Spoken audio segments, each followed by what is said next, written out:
Hey everyone, this is Alex from engVid, and if you're watching this video, there is a good chance you're trying to learn English by yourself.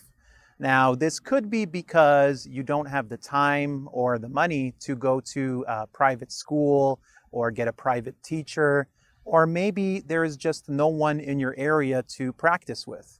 However, I want to reassure you that there are still things that you can do to get your English up to a good standard.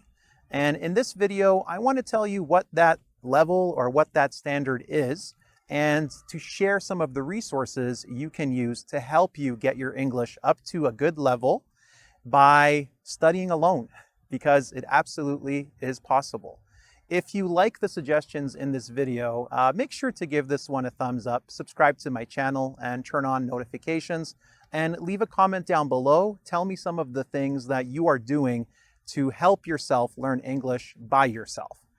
So number one, language learning apps. So there are tons of apps that you can find on app stores, whether you have an Android phone, an iPhone, or whatever other phone is available at the time that you are watching this video.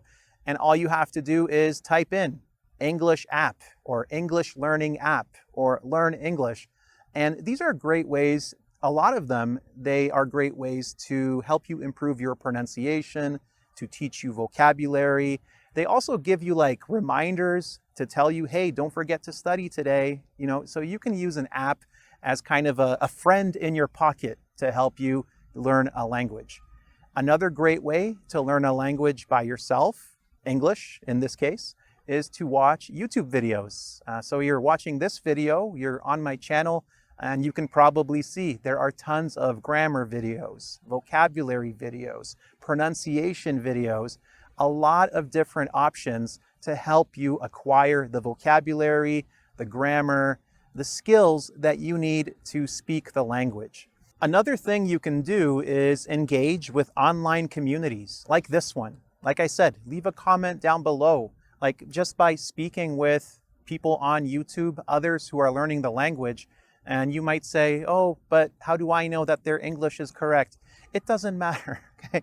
You are still engaging in writing, in typing, in communicating with others. And you can just Google search online communities as well. So you can find a lot of people online to communicate with, to speak with, message forums, comment sections, etc. Another thing that I recommend, if you are by yourself, it's really useful to speak out loud, and it's really necessary to speak out loud, okay? Now, apps can help you with this because there are apps that, now many apps that test your pronunciation, and they will tell you if it's, good pronunciation or poor pronunciation. But just to work your muscles, your speaking muscles, even if you're alone in your room, just read out loud, the material that you're studying, the book that you're looking at. You can use it and you can read the things out loud. Find dialogues online to help you practice a grammar point, for example. And as long as you're speaking out loud and not feeling embarrassed, like I felt embarrassed and weird when I first started making YouTube videos, for example, because I'm just looking at a camera, right? And it's a little awkward in the beginning, but the more you do it, the more comfortable you become with it. Same with French. Like when I'm reading in French, usually I'm trying to read in my head, and it's okay because you're exercising a different part of your brain and you're exercising a different skill, like reading comprehension, for example.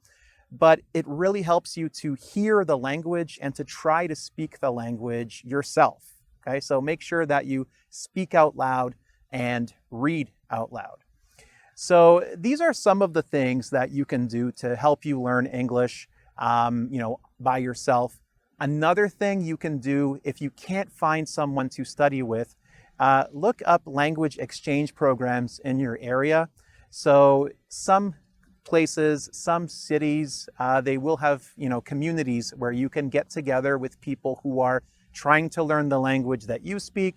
While you exchange your language with them, they exchange their language with you.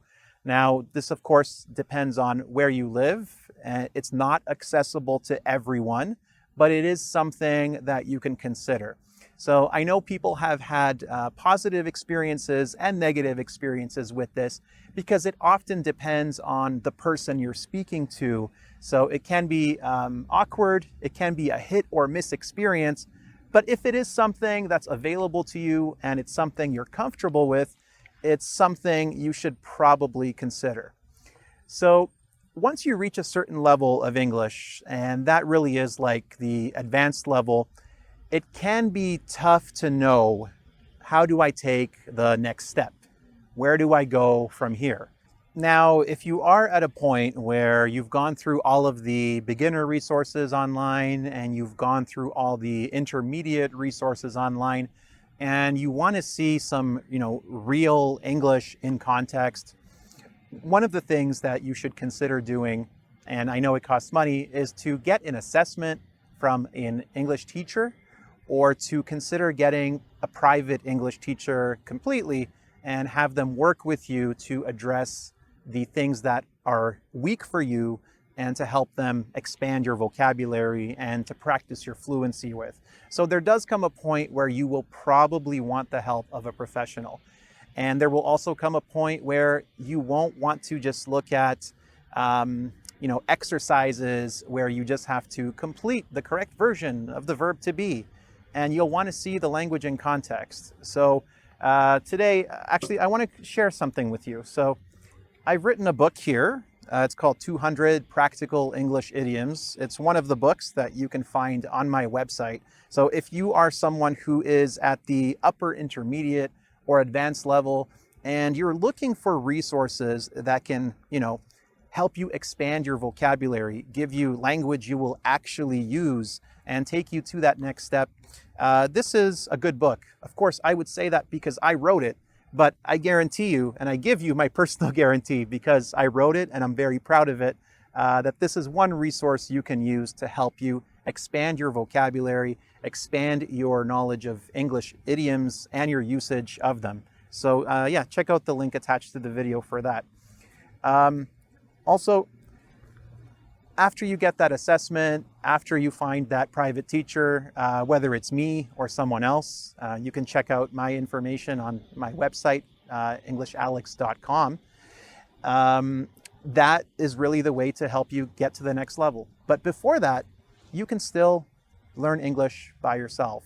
Tons of resources, tons of apps, tons of videos, tons of online communities that you can access.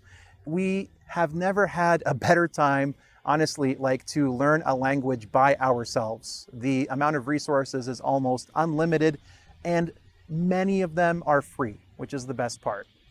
All right, so I hope I've given you some ideas of how you can take your English to the next level by studying alone, even if you're by yourself. And I hope that you found it useful.